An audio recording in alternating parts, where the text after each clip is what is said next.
three most important pieces of mobility for squat depth.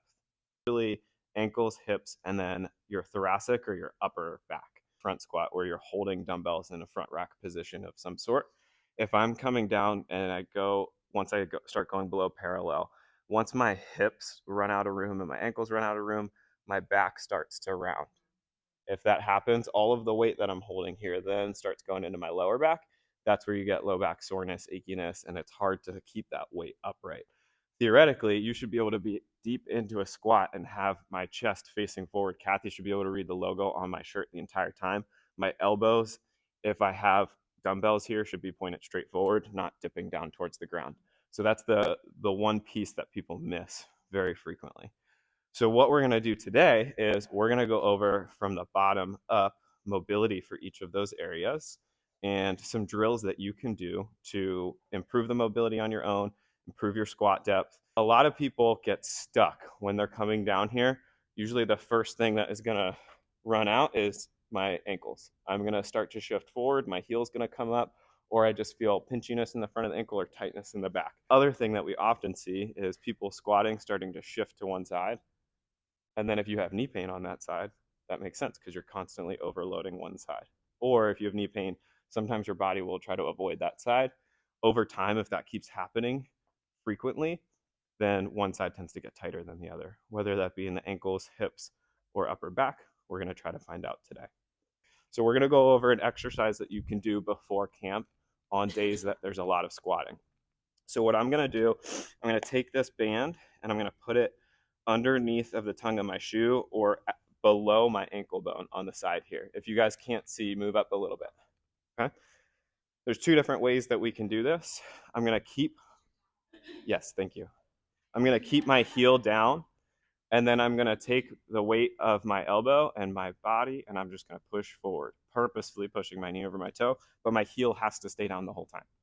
So what this does is it locks the bottom portion of your foot and ankle in place, and then it allows your shin to move underneath of that ankle, and it gets a nice stretch actually in the front of the ankle, which is very hard to get otherwise without the band. So we're going to hold it here for 10 seconds and then release.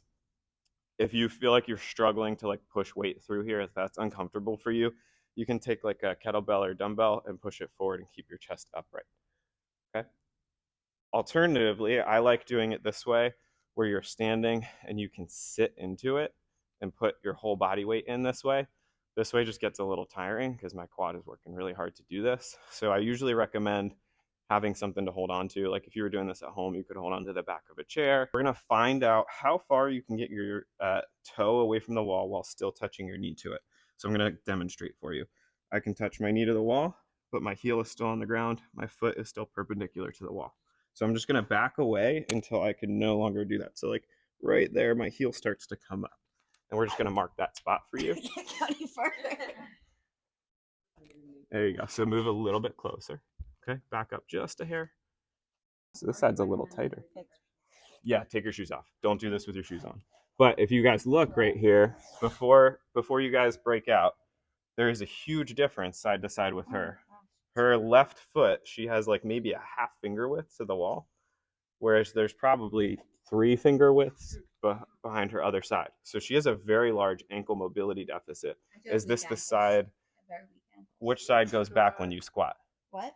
You mentioned something happens My weird right with your squat. legs almost go back like this. Okay.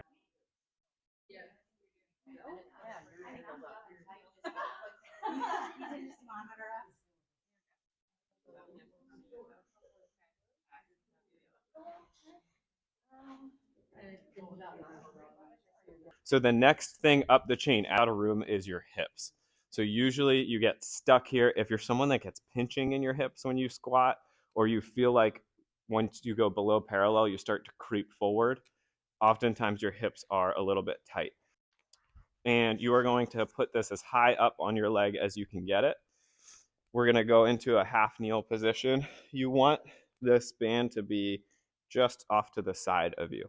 So what this band is doing is kind of pulling my hip socket a little bit so that as I push in, it's not going to cause pinching. So this is where I want you guys to pay attention to the form that I'm using. If you don't do this correctly, you won't feel a stretch and it will probably just be a little bit pinchy. So most people, as they tend to do this, they round out their back and they're just kind of like trying to force in. Like, this just hurts my hip. I'm not really getting much out of this. If I keep my pelvis straight and I think about hinging backwards, so like you would a deadlift, and then I push in, I feel a really strong stretch in my groin and then off to the side of my hip here as I hinge forward and I push in.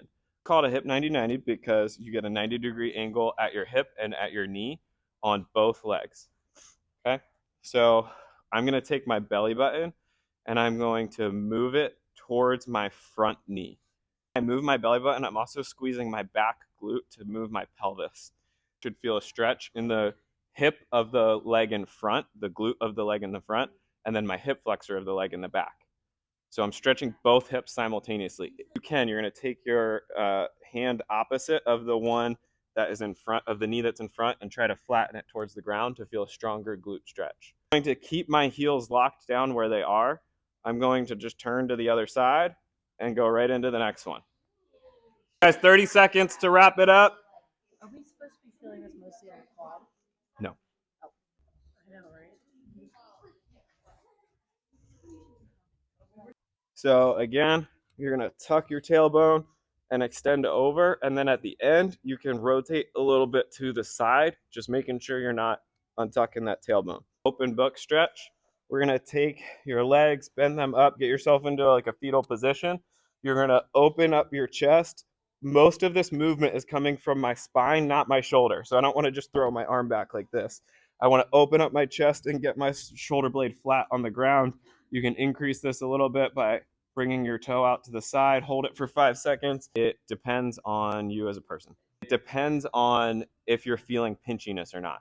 If you're going down and you feel a little bit of pinchiness, it might be because of one of these issues that we talked about, but you can also just try moving your feet out. If you move your feet out like 10, 15 degrees, that pinchiness goes away. That's probably a better position for you, especially if you're able to get deeper down. You don't want your knees caving in and you want to make sure that you're keeping your back upright. You don't want to be collapsing forward.